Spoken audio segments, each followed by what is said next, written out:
friends, welcome to the Hair Specialist YouTube channel. This is my first video, so I figured we would hit the ground running with the hard stuff. Okay, this is the top 5 reasons permanent waves fail. And I know the title says perms fail, but there are 2 different types of perms in the hair industry. There's permanent waves, and there's also permanent relaxers. The permanent relaxers will be for a different day. Okay, so let's get started. First up is sketchy consultation. Yeah, sketchy consultation. That's the only way I can put it. Okay, so you know how whenever you're doing a color consultation, you're real in depth. You should be. If you're not, you should be asking what's underneath your color, what's on top of your color, what shampoos you're using. Do you have a water well, or do you have city water? All those things that go into a real good color consultation, chemical consultation, you should do that with a permanent wave. So the strand test is going to be show the strength of the hair, the porosity of the hair. Okay, you've got to do that with every single permanent wave because these chemicals are serious. Okay, they can melt the hair clean off the head, and you're either going to have patches all over the head, chunks of the hair gone. The hair is going to feel like plastic or melted cotton. So it's really important. That is the most important step. And with that consultation, you're going to determine what type of perm you're going to use. You have alkaline perms, you have acid perms, you have thio-free perms, which are generally the most gentle. So if the hair is really fine and it's colored and it's thin, you know, you don't want to blast the cuticle with a alkaline perm. You want to keep it acidic, no thio, somewhere in that area. With that consultation, and you figure out where you are porosity wise, where you are color wise, will determine the type of perm you're going to use. Also, it's going to say for fine, resistant, gray, anything that's really hard to curl, really strong hair. Okay, no color, no highlights. Then you're going to have one for tinted.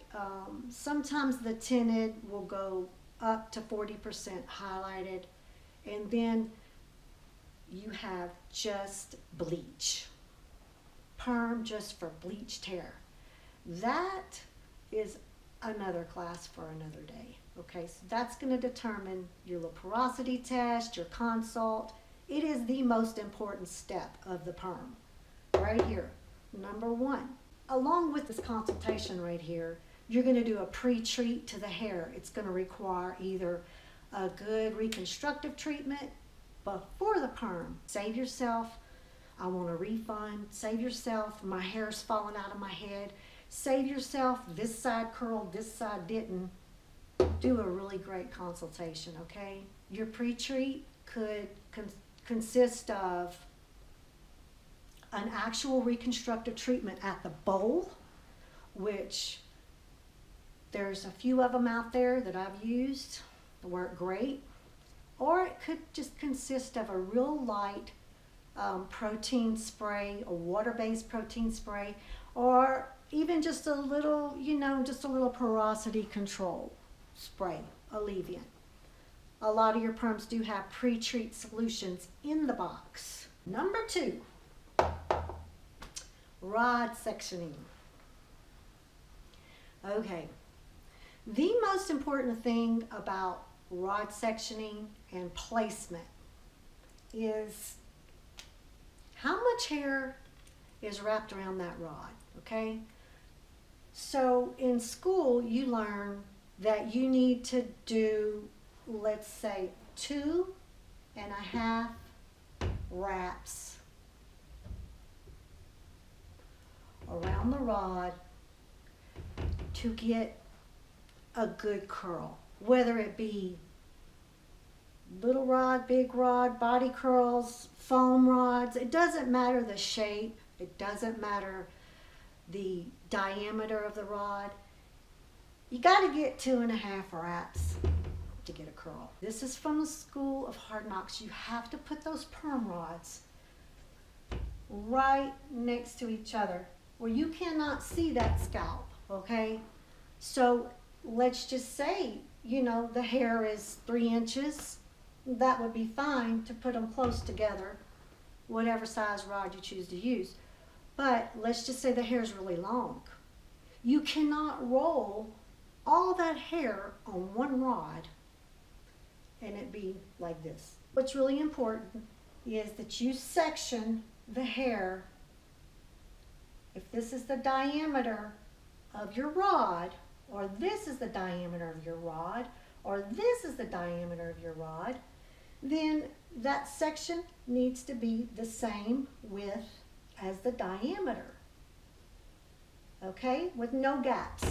Perm rods, side by side, touching. No ifs, ands, or buts. So number 3, I made a little boo-boo right here. I'm gonna go ahead and just do this because I wanna go over number 4 first. Improper rinsing, okay?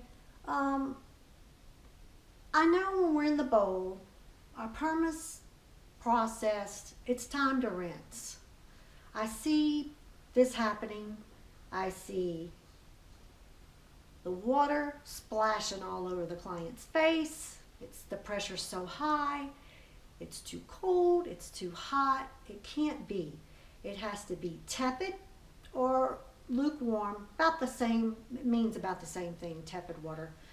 And the water pressure, if it's too high, can actually displace the perm rods on the scalp. It can cause one of them to partially unwrap. It can get tangled in another rod. So your pressure is important. The temperature of the water is important. And the amount of time that you rinse is extremely important. So it's really hard to say that any of these reasons supersede the other, because they're all super important and they all have to be perfect to produce a consistent curl, non-damaged hair, and a happy client. The best way to get a good rinse on your perm is to get a little timer that you used in beauty school and set that baby for 5 minutes. Unless it's a partial perm, which would be just the front or the top, then 2 or 3 minutes. But you can also run your finger across the perm rod while you're rinsing and feel. If it feels slimy or slick, keep rinsing, okay? And you don't just want to put the water on the hair. You want to kind of go in there with your other hand and just tilt that rod up a little bit if you can, to really get in there. You don't want to leave any of the processing solution on the rod, in the hair, then neutralize on top of that. That's a disaster. That causes breakage, brittle, dry. It could really just cause a lot of damage and weakness in the hair, okay?